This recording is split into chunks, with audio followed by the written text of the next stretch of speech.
The net is vast and infinite, and losing its damn mind. So the whole Ghost in the Shell Scarlett Johansson casting thing. This wasn't something that I thought I was going to do a video on because I actually gave my initial thoughts on the thing when she was first cast in the role over a year ago. Where was everybody's outrage then? Forget that, moving on.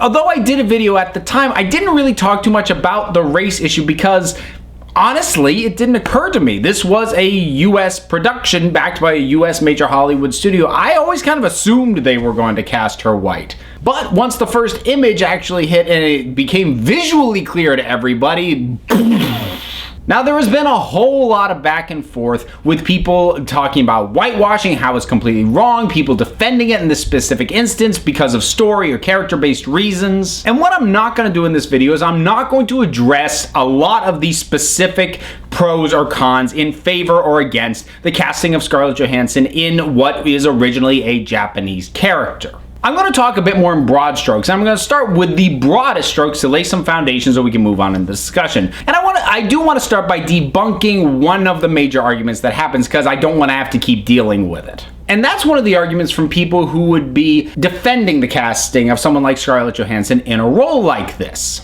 And many people will point to instances of traditionally white characters being recast as different ethnicities and go, well, why is that okay, but casting this character with Scarlett Johansson is not okay? You know, all things being equal, why is that any different? It should either always be okay to recast race or it should never be okay to recast race. You shouldn't be selective like this.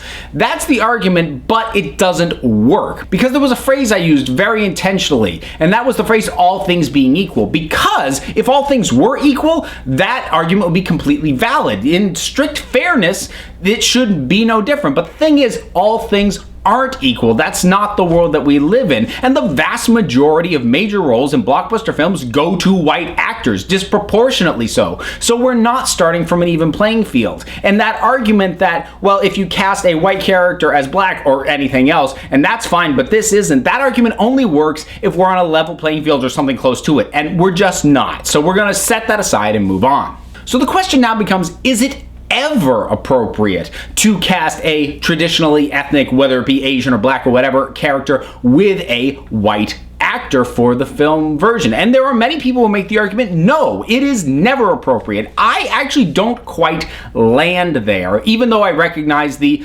unfairness in terms of what roles are going disproportionately to what group of actors who look a certain way, because there's a certain amount of context that you need to give certain interpretations that I think just the black and white, no, you can never do it, just overlooks. And I'm going to cite a couple specific examples, and I'm going to start with The Departed. Now, this was the movie that Martin Scorsese finally won his directing Oscar for. Now, what you may or may not know is that this was actually a remake. The original was a Japanese film called Infernal Affairs. Now, that original film was set in Tokyo and it dealt with the Yakuza, but it was that same basic plot of the Yakuza have a mole in the police department have a mole in the Yakuza. And because it's set in Tokyo dealing with the Yakuza, it's very steeped in Japanese culture and history and all the rest of it. Now, when Martin Scorsese and his team made their version, it was moved to Boston and dealt with the Irish mob. So were they racist for changing that? Well, no. They took the bones and the structure and the plot and then moved it to a location that they were familiar with and were comfortable telling a story within.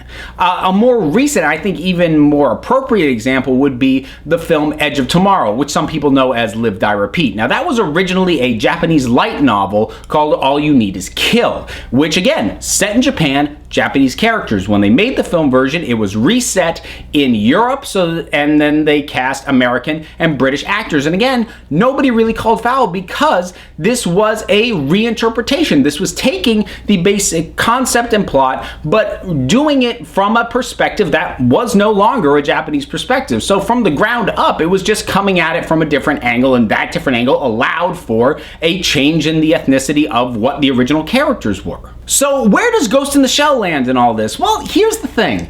What a lot of people have been failing to note is that even though the character that Scarlett Johansson is playing any fan of Ghost in the Shell, whether they're a fan of the manga, the anime, whatever, they know that the main character is Major Motoko Kusanagi. Now, here's the thing. None of the official press release information from DreamWorks or Paramount, which are the two studios involved in this, have actually named her as Motoko Kusanagi. They've referred to her only as the Major. I'm personally not surprised at this. I called this a year ago when she was first cast, that they were just going to refer to her as the Major and leave it at that. And as for the rest of the cast, it's very much ethnically mixed, and we don't know how many of the characters are going to retain their original Japanese names. The only one that we know for certain is going to be Chief Aramaki, being played by Takeshi Kitano, who is in fact a Japanese actor. So it's looking like they're doing that approach that I talked about. They're taking it and moving it somewhere else and changing the setting, and that allows them for this free casting. So that should end the argument, right? Well, here's the rub. Let's look at this picture again. That look is the look very specifically of Motoko Kusanagi. That color palette is the color palette of the classic 90s anime film version of this story. This film isn't just taking the bare bones concept and reappropriating it into something new. It's treading on the iconography, and it's very much absorbing all of the things from earlier versions and from the original manga, and it's keeping the name. It's banking on all of this stuff that is originating from its Japanese source material. And in doing so, it kind of loses credibility in terms of that, well, we're moving it to another culture argument. They're not changing it to represent a different culture the way that The Departed did or Edge of Tomorrow did. And that kind of muddies the waters a little bit. Now, where does that mean this lands ultimately? Honestly, I would say kind of in the middle. And what I mean when I say that is, this is ultimately an example of what many are calling whitewashing. I feel that term is a little overly harsh in this specific instance, but it does serve as an example of that. You're taking a Japanese character and maintaining the Japanese story and even some of the Japanese supporting characters around her, but you've changed that to accommodate a white actor. But at the same time, it is maintaining a very culturally diverse cast, and given a lot of the elements of the story in terms of cybernetic bodies and everything else, there is a narrative argument to be made that could, I'm not going to say necessarily prove this casting correct, but you can justify it. And when I say justify, I mean from a strictly narrative perspective, because if you're going to look at it from a cultural stance, no, it's much harder to justify, and it is a problem. And I think that's where people rightly have a certain amount of anger, because this is yet another example of something that has been an ongoing issue. The thing is, though, people have gotten very hung up on this specific example. Is it an example of whitewashing and casting? Yes, honestly, it is. Is it the strongest example of it? Well, we're having this discussion in the same year in which a movie called Gods of Egypt starred an Australian, a Dane, and a Scotsman. So no, this is not the best example. But it is another example to illustrate an overall pattern, a systemic issue in which actors of non-white ethnicities are simply not given the opportunity to grow and become stars, and then it becomes a self-perpetuating cycle because Hollywood says, well, we have to cast Scarlett Johansson because she's a box office draw and there's no big name Asian female box office draws, but they're never giving them the roles to let them become box office draws, and it just goes round and round and round. So I think what we have to a certain extent in how big the conversation has gotten around this specific movie is a little bit a case of missing the forest for the trees. It is absolutely an example, and it's one more instance to point to, along with things like Gods of Egypt or Exodus or any of a ton of other examples.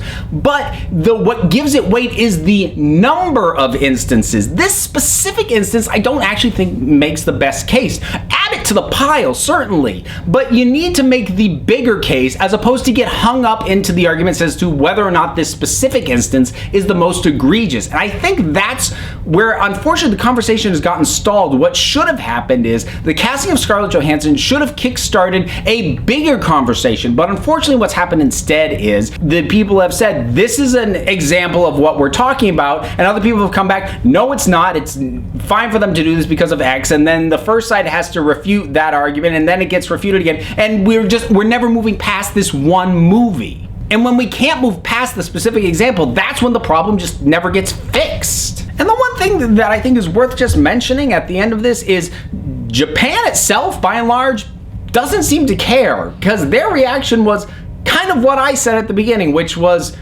Hollywood's making it. We always assumed it was going to be a white person cast. Now, does the fact that the country of origin is not outraged mean that nobody should be outraged and you have no right to your outrage? No, of course not, because the outrage isn't really about this specific movie. It's about the Hollywood system and systemic issues that are built in to who gets an opportunity to lead a movie and who doesn't. And it's an American problem. It's not a problem with this specific film, although this specific film can be used as an example of the bigger issue. So ultimately, is this a bit of a cop-out answer? Maybe it is. So if you want to call me out as just towing the middle line and refusing to take a stand, you know what? You tell me what your stance is. Whatever it is, drop something down in the comments and let's talk about it. Let's try and have a civil discussion, please. That's what I hope to get out of all this. I'm trying to weigh all sides and keep it civil. So, I mean, whatever your feelings are, just be respectful. So let's have a nice conversation. You can follow me on Twitter at Council of Geeks. Check out the Council of Geeks podcast at Stitcher and on iTunes. You can email me, councilofgeeks@gmail.com. And until next time, this council is adjourned.